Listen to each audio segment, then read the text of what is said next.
नमस्कार। Economics for all Deven channel में आपका स्वागत है। आज हमारा जो टॉपिक है वो है पूर्ण प्रतियोगिता, परफेक्ट कंपटीशन। बाजार, तो बाजार में एक वर्गीकरण होता है, प्रतियोगिता के आधार पर बाजार का वर्गीकरण।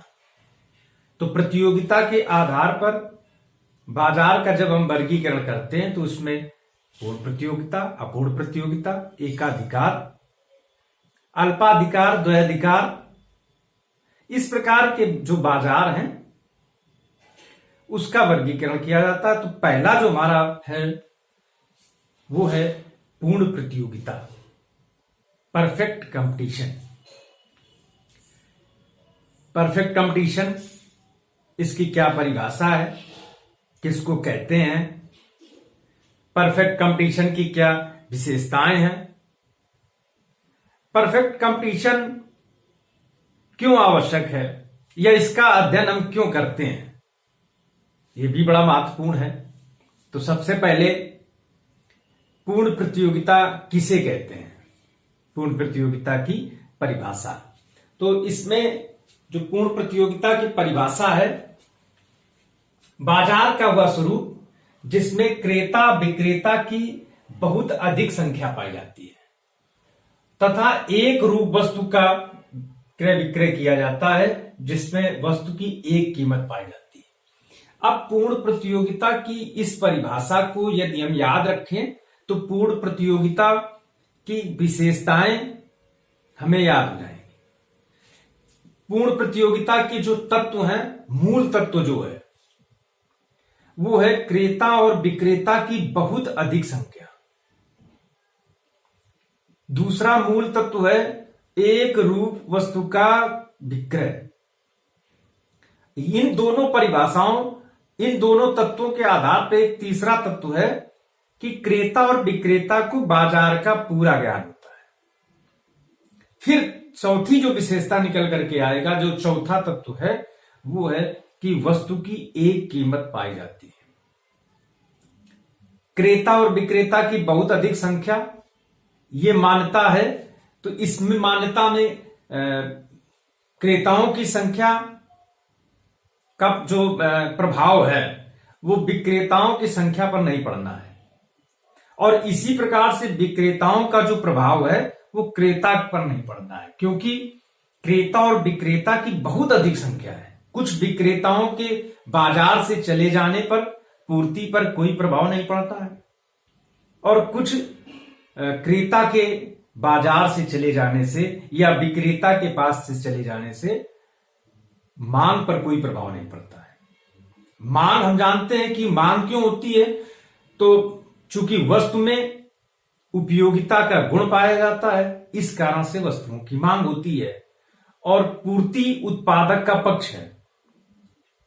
पूर्ति के माध्यम से जो उत्पादक है वो बिक्री करके आय, अपना आगम प्राप्त करता है, लागत निकलती है उसकी। तो क्रेता और विक्रेताओं की जो बहुत अधिक संख्या है वो भी पूर्ण प्रतियोगिता के लिए एक अनिवार्य शर्त है। दूसरी शर्त क्या है कि एक रूप वस्तु। अब एक रूप वस्तु का में कोई अंतर नहीं है,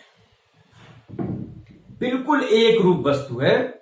जैसे अगर हम एक रूप वस्तु में उदाहरण है, अगर जैसे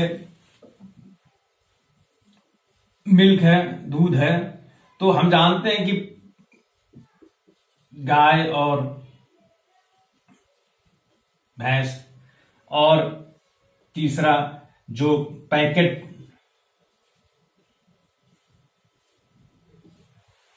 अब इन सब तीनों में यदि इसको देख लें कि किसका विक्रय हो रहा है, तो बोले दूध का विक्रय हो रहा है।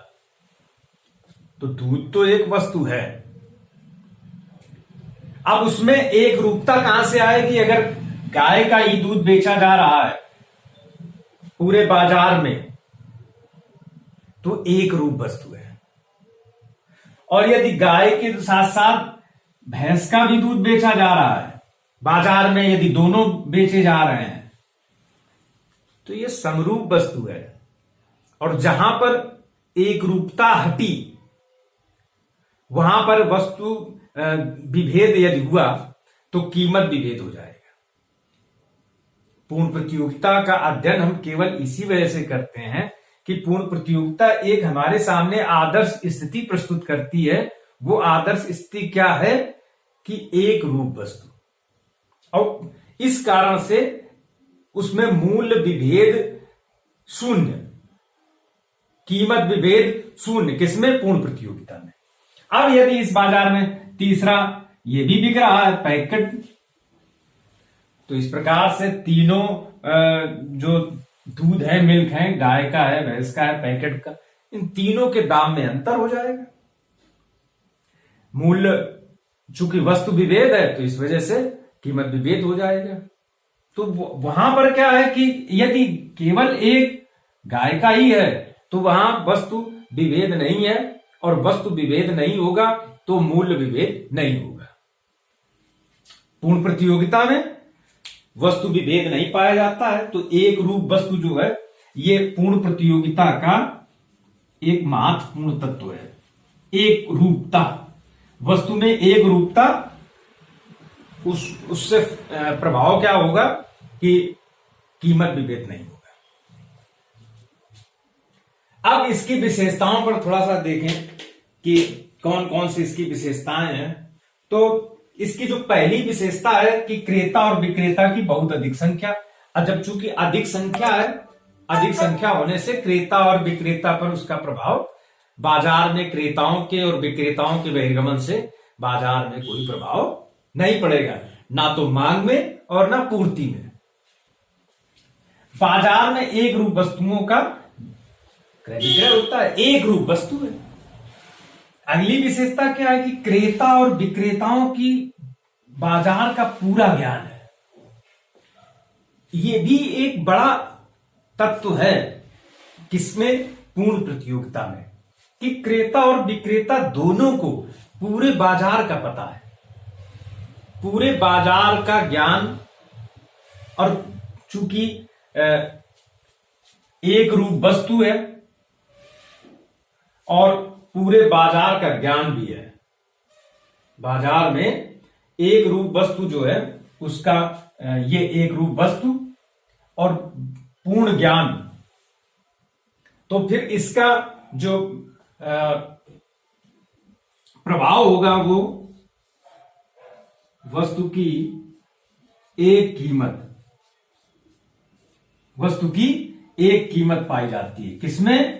पूर्ण प्रतियोगिता बाजार में वस्तु की एक कीमत पाई जाती है, अर्थात मूल्य विभेद शून्य होता है। कहां से? चूंकि क्रेता और विक्रेताओं की बहुत अधिक संख्या है, एक रूप वस्तुएं हैं, क्रेता और विक्रेता दोनों को बाजार का पूरा ज्ञान है। फिर आगे आओ तो उससे ये बनेगा पूरा कि एक कीमत पाई जा रही। क्यों पाई जा रही? परिवहन लागत शून्य है, परिवहन लागत शून्य है। चाहे बाजार से कितनी भी दूर फर्म हो, उसका जो परिवहन लागत है वो शून्य है। अब इससे ये जो मान्यता हमारी है, ये विशेषता भी है। इस मान्यता से क्या हो जाएगा? जो वस्तु की लागत हो जाएगी वो समान हो जाएगी। वस्तु की लागत समान, तो मूल्य विभेद भी शून्य। इस वजह से यह मान्यता की गई है। कौन सी मान्यता? कि परिवहन लागत जो है वो शून्य है।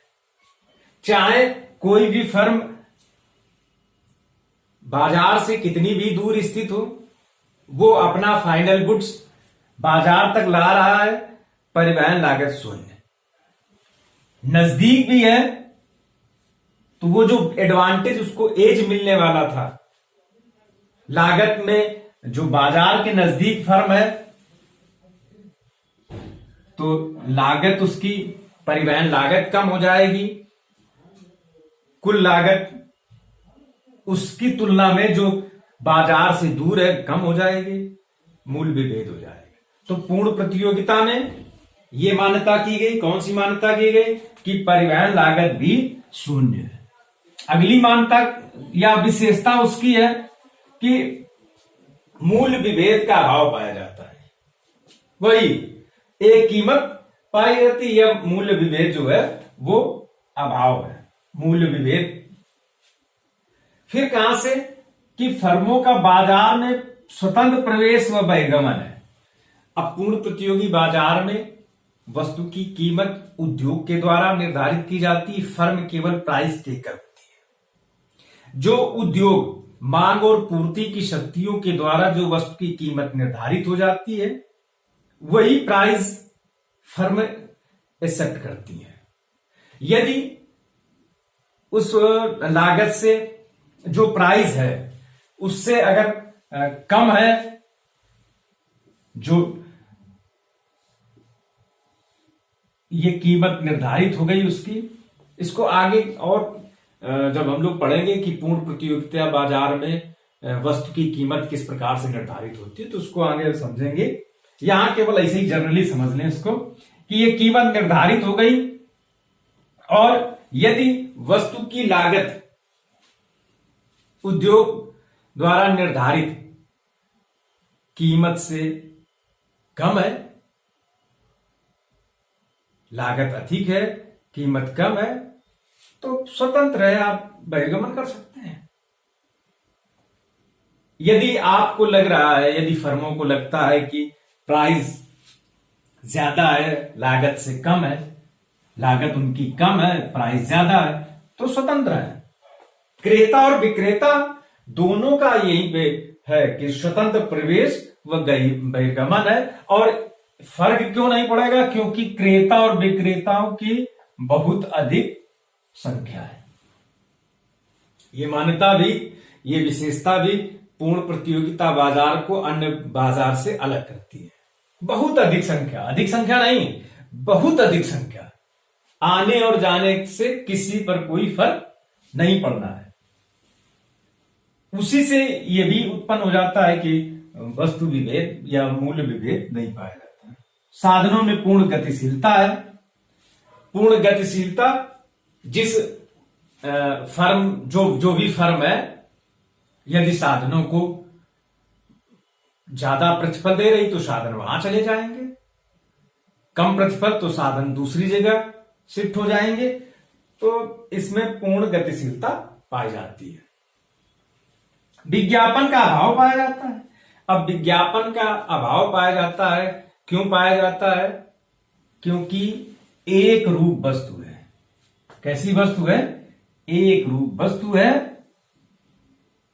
एक मान्यता, एक रूप वस्तु। विज्ञापन क्यों?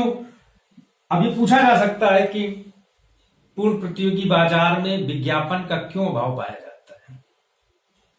तो वहां पर हमारा उत्तर, क्योंकि एक रूप वस्तु होती है। दूसरा क्या है कि क्रेता और विक्रेता को बाजार का पूरा ज्ञान होता है। एक रूप वस्तु है और क्रेता और विक्रेता दोनों को बाजार का पूरा ज्ञान है, तो फिर इस विज्ञापन की कोई आवश्यकता नहीं है। विज्ञापन का होना यानी वस्तु की लागत में वृद्धि करना। विज्ञापन नहीं है, क्यों नहीं है?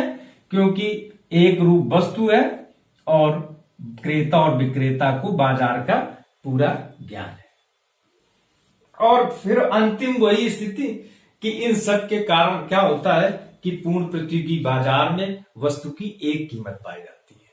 तो इस प्रकार से पूर्ण प्रतियोगिता की क्या परिभाषा है, क्या उसकी विशेषताएं हैं, इसको हम लोगों ने आज समझा। यूपीपीएससी जीआईसी का जो लिखित प्रश्न आएगा मुख्य परीक्षा जो की, तो उसमें इस प्रकार से प्रश्न पूछे जा सकते हैं कि पूर्ण प्रतियोगिता से आप क्या समझते हैं, पूर्ण प्रतियोगिता की क्या विशेषता है, या पूर्ण प्रतियोगी बाजार में विज्ञापन की आवश्यकता क्यों नहीं होती है, या पूर्ण प्रतियोगी बाजार में वस्तु विभेद या मूल्य विभेद क्यों नहीं पाया जाता है। तो इस प्रकार से वो जो लिखित परीक्षा होगी उसकी दृष्टिकोण से भी ये लेक्चर अच्छा है। धन्यवाद।